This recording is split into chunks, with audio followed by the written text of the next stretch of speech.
Morning.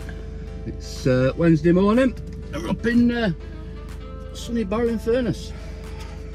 Not really sunny, but it's here, isn't it? This morning we've got a little truck here with CMAT body on it and a ram sensor fault, so it stopped packing. So what we'll do, we'll get sorted and go and have a look at that, and something about a stabiliser bearer packer at back's come loose, so we'll have a look at that as well. Now, I'm not quite sure what it'll be, that, to be fair, but we'll see anyway. And then yeah, let's crack on.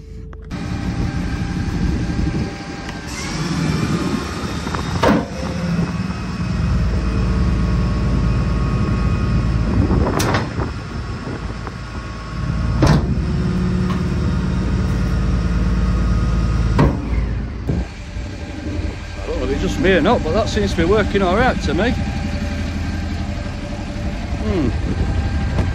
have to investigate this one a bit further. If they've had issues with it yesterday, today it's now working alright. We'll play with it for a bit, get it oil warm, stuff like that. And then obviously, if you notice on video, stabiliser bar packet, circlets come off that, so that's not sat in properly, so we'll have a look at that as well.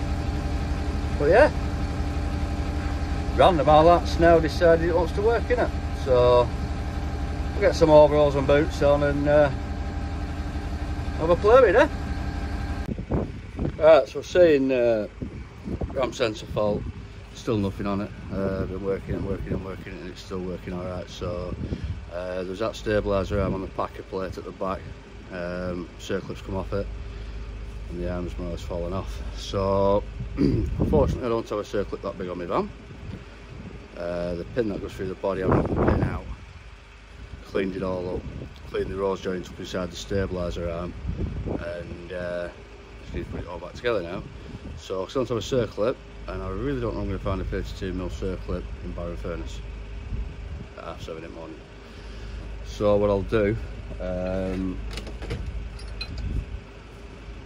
big washer, put the pin back in. I'm going to put some weld around the pin, stop it coming out, because when you try putting the arm back on, it knocks the pin out. And so we'll get our glue gun on that, and then what we'll do then is put the arm back on, weld that on end of arm pin where the arm sits. Not taking the arm at that, it should be fine at that. So that's my plan of attack at this very moment in time. So I'll just show you. So yeah, that's a pin that holds it in. So I'll do run some weld around that and that side there, and then what we'll do, you see where the arm sits on. So I'll put the arm in, and then I'll weld the big washer on the end of it, because that side we look, it's literally just got a little circlip sat on it. Put the big washer on the end of it, it shouldn't take any bother that. Yeah, so my plan now, got that on, I'll put a washer on the end of it here, weld it on.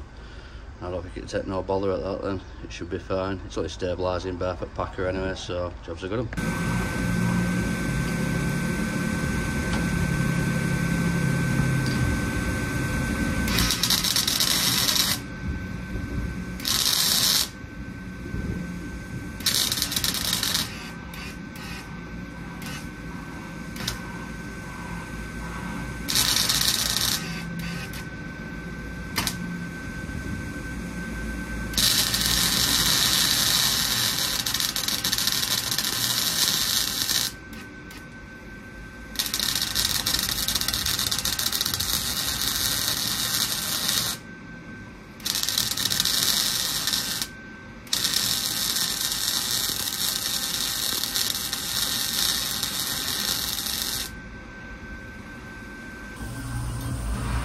Yeah, so that should do the job. So I don't know if I'll fault there though. Will that? Yeah, it will. Got a bit of check. So what I'll do, get hot glue gun and everything out at back now. Start the back, well, connect battery, start the back up, and then we'll start cycling it again and make sure that ram sensor fault don't come back on.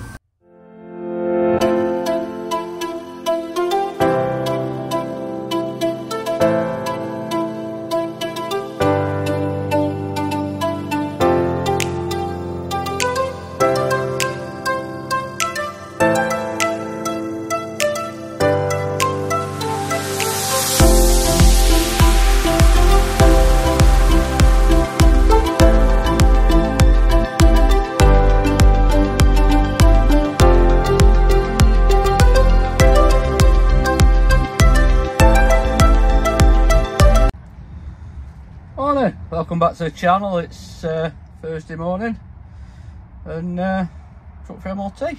So this is one that I looked over on Tuesday, I think it was. Tuesday morning. And it's for tester now. So we're for tester to open the door and then we'll see how it does. Fingers crossed, she'll pass. So hopefully, all being well. Booked for test at 1:15, sorry. But they rung up to say if it's ready, fetch it now, so we have done. So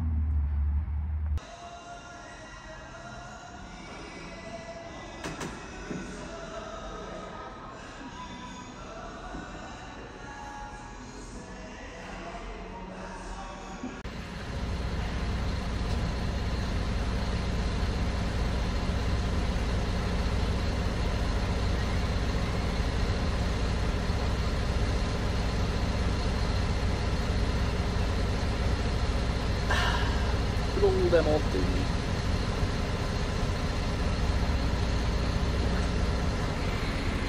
Tester's down pit now, he's asked for right hand lock.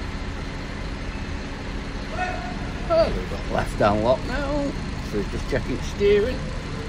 And then what he'll do, he'll put it on shaker plates. And then he'll start basically trying to rip wheels off it, so yeah. Fingers crossed.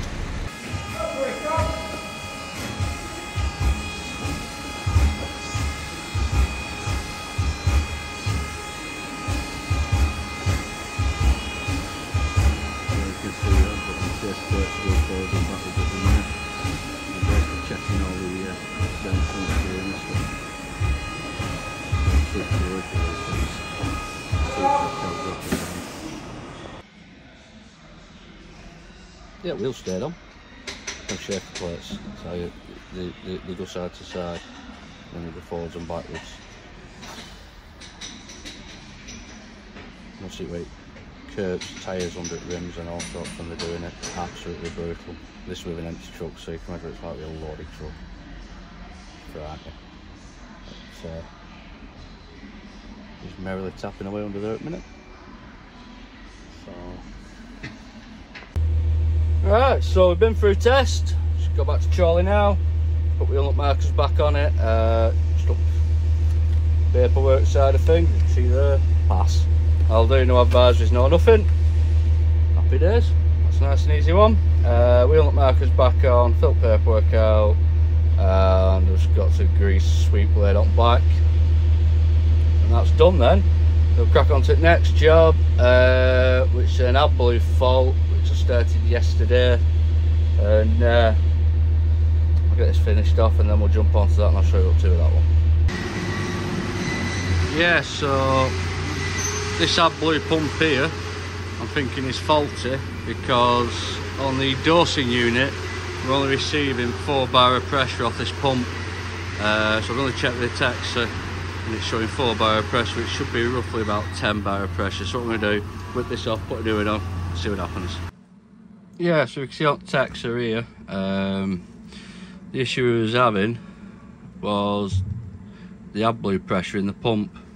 It's showing 1.1 bar of pressure there now. Previously it was only showing 4.5 bar, and we need 10, or between 6 and 10. The pump was over revving as well. It was revving at about 1700-1800 revs, trying to compensate for it, which then put an Adblue fault on the dash. And threw a fault up for low pressure on the Adblue injector. Consequently, it's also what it's done. I don't know if you can see that. There we go. It's put the engine into limp mode as well. So this is one we went out to the other week at Tancred. So I went out to Tancred the other week, which I diagnosed being the ACM, and the ACM has been sent away. That's been repaired. But also the pump was all crystallised inside, so I changed the filter on it, but obviously it's damaged it too much. So what we'll do now, I'm going to start it up. Hopefully the truck's going to start regenerating itself again on its own. The Adblue pressure should go up, and hopefully we should get these Adblue then being injected into the dosing unit. So we'll give that a whirl Let's see what happens. Fingers crossed it should work. Yeah, so now 10 bar of AdBlue pressure. That's the revs on the pump, the AdBlue pump, and it's now injecting AdBlue into the AdBlue injector. So that's good as that. But now what it's done, it's took itself out of limp mode. We've still got an exhaust after treatment fault on the dash, which I'm presuming because it's once it's done its regen, cleared itself, sorted its head out, that'll come off. What I'm going to do, I'm going to, can't remember, taking a road test or force a regen with Texa. That's when it's forcing a regen can take up to 45 minutes, so I could do that. Let's take a road test. Let's do it then. I will take it a road test, I think.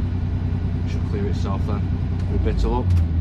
Job should be a good one. So what we'll do now, I'm going to hit back down pit, and hopefully we should be able to hear the dosing unit clicking. So like when you sit side of the truck, you can that tick tick tick tick tick noise. That's the dosing unit. Every time it ticks, it's dosing AdBlue into the system. So hopefully we should be good at that. Yes, we opted for the road test. It's quicker, and 10 minutes into road test, everything went green up text it, light went out for regen. So yeah, we would say that is all good. So also, we've got a bit of a funny noise coming off the turbo, or it sounds like it's coming off the turbo or that sort of area, but they've got a variable turbo on these, so, and it's got a lack of power. So that's next job on this one now. So we're going to get cab up, and then what we'll do then, so we've got cab up, we'll whip intercooler pipes off and start to look at turbo, actuator and stuff like that, and see what that fault is. So yeah, so it's all good at workshop today. Tough with that. No better than you look at texture and everything's gone to a stored fault. It's absolutely brilliant. So yeah, cup of tea time first, so I'm going to grab myself a quick cup of tea and a bite to eat, and then we'll crack on.